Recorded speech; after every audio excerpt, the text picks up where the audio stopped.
Hello everyone, कैसे हो आप सब। आई होप आप सभी अच्छे होंगे। तो आप सभी को आज यानी कि विजयदशमी की बहुत बहुत बधाई। आज ही के दिन जो है माना जाता है कि बुराई पर सच्चाई की जीत होती है। ठीक है, तो इसलिए यहाँ पर आप सभी को विजयदशमी की बहुत बहुत बधाई। ठीक है, अब यहाँ पर हम बात कर लेते हैं पॉइंट पर। तो जैसा कि आप सभी को पता है कि एनटीए द्वारा यूजीसी के ऑफिशियल वेबसाइट पर फाइनल आंसर की जो है जारी कर दिया गया है और आप सभी में से सभी को पता हो गया होगा, ऑलमोस्ट सभी को पता चल गया होगा कि फाइनल आंसर की यहाँ पर जारी हो गई है। अब यहाँ पर सवाल उठता है कि जो फाइनल आंसर की है वो तो आ चुका है, तो रिजल्ट अब कब आएगा। ठीक है, क्योंकि यहाँ पर ऑलरेडी सारी चीजें लेट चल रही है। जो कैंडिडेट है, जो छात्र है, वो बेसब्री से इंतजार कर रहे हैं रिजल्ट का। फाइनल आंसर की और जो प्रोविजनल आंसर की इससे पहले जारी हुई थी, कहीं ना कहीं यहाँ पर जो छात्र हैं अब वो डायरेक्ट रिजल्ट का यहाँ वेट कर रहे हैं। रिजल्ट के साथ साथ आपका जो कट ऑफ है वो सारी चीजें भी पता चल जाएंगी। लेकिन अगर रिजल्ट यहाँ पर बहुत इंपॉर्टेंट रखता है, रिजल्ट अगर आपका क्लियर हो गया एग्जाम, तो बाकी चीजें आपके लिए इंपॉर्टेंट नहीं रहेंगी, चाहे वो कट ऑफ हो या चाहे कुछ भी हो सकता है कि आप जीआरएफ के लिए टारगेट कर रहे हो और आपका नेट क्वालिफाई होता है, तो आप यहाँ पर देखोगे कि कट ऑफ कितना रहा, किस वजह से जो है आपका जीआरएफ क्लियर नहीं हुआ। ठीक है, तो यहाँ पर जिनका भी नेट क्लियर होगा, जेआरएफ क्लियर होगा या पीएचडी जिनका क्लियर होगा, जिस तरह के आपको पता है कि 3 कैटेगरी में ये एग्जाम हुई है, तो वो इम्पॉर्टेंट रखता है। इसलिए अब जो है छात्र यहाँ पर रिजल्ट का बहुत बेसब्री से इंतजार कर रहे हैं। तो जिस तरह से ट्रैक रिकॉर्ड रहा है एनटीए का, जिस तरह से एनटीए जितने भी एग्जाम कंडक्ट कराती है, उनका जो रिजल्ट है वो या तो आंसर फाइनल आंसर की के साथ जारी करती है या रिजल्ट अनाउंस करने के बाद जो है फाइनल आंसर की जारी करती है। तो यहाँ पर जैसा कि आपने देखा यूजीसी री एग्जाम के सब्जेक्ट में आपने देखा कि जो फाइनल आंसर की है वो जारी कर दिया गया है। तो यहाँ पर मैं बताना चाहूंगी कि आपका जो रिजल्ट है वो आज नहीं तो कल तक में आ जाएगा। मे बी आज ना आए, आज जैसा कि आपको पता है कि आज त्यौहार है, तो मे बी चाहे आज ना आए, और ऐसा ज़रूरी भी नहीं है कि कल अगर नहीं आता है तो संडे को भी नहीं आएगा। ठीक है, तो आपका यहाँ पर जारी हो सकता है, आज नहीं तो कल तक आपका जो फाइनल रिजल्ट है, फाइनल आंसर की जारी हो चुका है। अब जो है रिजल्ट की बारी है, तो रिजल्ट आपका जारी हो सकता है। ठीक है, अब बात हो गई रिजल्ट की। अब यहाँ पर हम बात कर लेते हैं जो ड्रॉप्ड क्वेश्चन है उनके बारे में।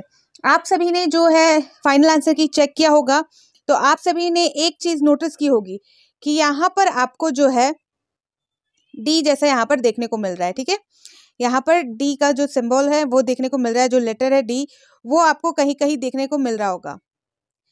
ठीक है, यहाँ पर आपको दिख रहा होगा, कहीं कहीं आपको डी देखने को मिल रहा होगा। तो यहाँ पर आप नीचे भी नोटिस करोगे, यहाँ आपको जो है डी के बारे में कि ये जो डी इंडिकेट कर रहा है ये आपका ड्रॉप्ड क्वेश्चन है। ठीक है, तो ड्रॉप्ड क्वेश्चन है, तो अब सवाल उठता है कि ये जो ड्रॉप्ड क्वेश्चन है उसमें किनको किनको मार्क्स दिया जाएगा। ठीक है, ड्रॉप्ड क्वेश्चन के मार्क्स दिए जाएंगे या नहीं दिए जाएंगे। तो सबसे पहले यहाँ पर मैं आप सभी को क्लियर कर दूं कि जो ड्रॉप्ड क्वेश्चन है उनके मार्क्स दिए जाते हैं, लेकिन यूजीसी यानी कि एनटीए के जो रूल है उसके अनुसार ड्रॉप्ड क्वेश्चन, अगर मान लीजिए कि आपने एक क्वेश्चन जो है अटेम्प्ट किया, एक क्वेश्चन आपने अटेम्प्ट किया जिनके 4 ऑप्शन होते हैं, आपको पता है यूजीसी नेट एग्जाम जो था वो 2 पेपर में हुआ था, फर्स्ट पेपर और सेकंड पेपर। 300 के आप 300 मार्क्स के जो है क्वेश्चन पूछे गए थे। 50 पेपर जो फर्स्ट है उसमें पूछे गए थे आपके, और 100 जो क्वेश्चन है वो आपके सब्जेक्ट पेपर से पूछे गए थे। टोटल 300 मार्क्स के। ठीक है, यहाँ पर टोटल आपके 300 मार्क्स के जो क्वेश्चन पूछे गए थे, और एक क्वेश्चन में आपको 2 नंबर यहाँ पर दिए जाए थे, कोई भी नेगेटिव मार्किंग नहीं दी। ठीक है, तो यहाँ पर मान लेते हैं कि आपको एक क्वेश्चन जो है एनटीए द्वारा एक क्वेश्चन रख लीजिए जिसका 4 ऑप्शन था। तो ऐसा हो सकता है कि उस क्वेश्चन के जो चारों ऑप्शन है वो उसके आंसर ना हो। ठीक है, या हो सकता है कि चारों ऑप्शन जो है उसके अकॉर्डिंग जो क्वेश्चन है वो पूछी ना गई हो। तो इसलिए यहाँ पर जो है वो क्वेश्चन को ड्रॉप्ड क्वेश्चन यहाँ पर डाल दिया जाता है, और यहाँ पर आप सिंबल देख चुके हैं डी का इंडिकेट कर रहा है यहाँ पर। ठीक है, तो अब जो जैसा कि मैंने कहा ड्रॉप्ड क्वेश्चन के मार्क्स मिलते हैं, बट उसी केस में मिलेंगे जिस केस में अगर आपका, जैसा कि यहाँ पर आप देख लो, एक एग्जाम्पल के तौर पे मैं आप सभी को यहाँ पर ले जाऊँ, तो यहाँ पर जैसा कि डी जो इंडिकेट कर रहा है, तो यहाँ पर आपको दिख रहा होगा डी इंडिकेट कर रहा है। तो मान लीजिए आपने इस क्वेश्चन को, यहाँ पर जो क्वेश्चन आईडी है, ठीक है, इस क्वेश्चन को अटेम्प्ट किया है। ठीक है, चाहे कोई भी ऑप्शन में आपने करेक्ट किया हो, कोई भी ऑप्शन करेक्ट, क्योंकि ये ड्रॉप्ड क्वेश्चन है, यहाँ पर जो फाइनल आंसर की जारी की गई है उसके अनुसार ड्रॉप्ड क्वेश्चन है। अगर आपने इस क्वेश्चन को यहाँ पर जो है अटेम्प्ट किया हो, अटेम्प्ट, ठीक है, यहाँ पर आपने पूरी तरह से इसे अटेम्प्ट किया हो, तभी इस केस में जो है आपको इस क्वेश्चन के मार्क्स मिलेंगे पूरा पूरी, यानी कि 2 नंबर आपको मिलेंगे। अगर ये ड्रॉप्ड क्वेश्चन दिखा रहा है लेकिन आपने इस क्वेश्चन को अटेम्प्ट ही नहीं किया, अटेम्प्ट कहने का मतलब आपने फाइनल इस क्वेश्चन को यहाँ पर नहीं किया है, तो इस क्वेश्चन के मार्क्स आपको नहीं मिलेंगे।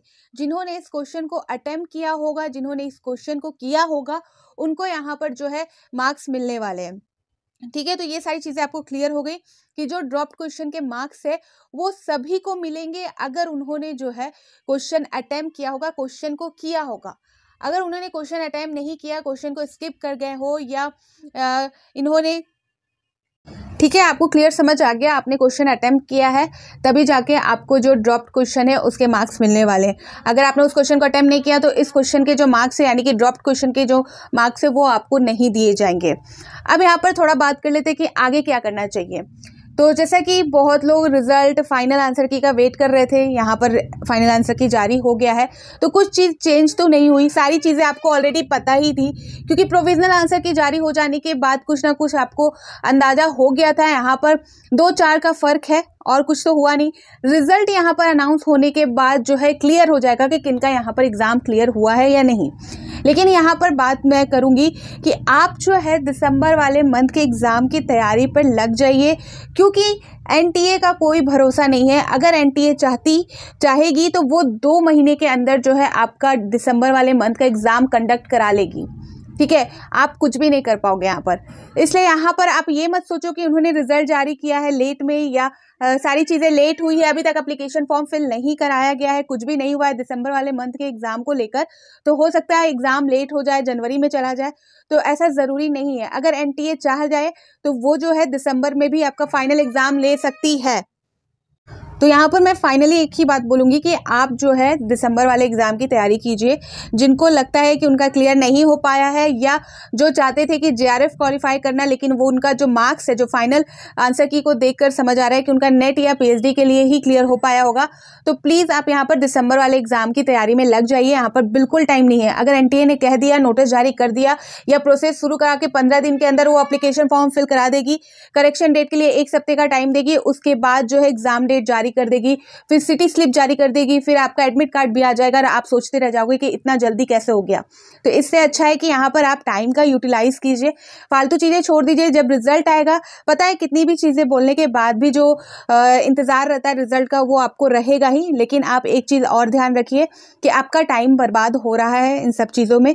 तो आप जो है पढ़ाई को लेकर सीरियस हो जाइए, दिसंबर वाले एग्ज़ाम के लिए लग जाइए, और एनटीए द्वारा जो भी अपडेट आएगी, या जो भी रिजल्ट से रिलेटेड जब भी अपडेट आएगी, या दिसंबर वाले एग्जाम से रिलेटेड जो भी अपडेट आएगी, वो आप सभी को प्रोवाइड कर दी जाएगी इस चैनल पे। तो प्लीज़ आप इस चैनल को सब्सक्राइब जरूर कर ले।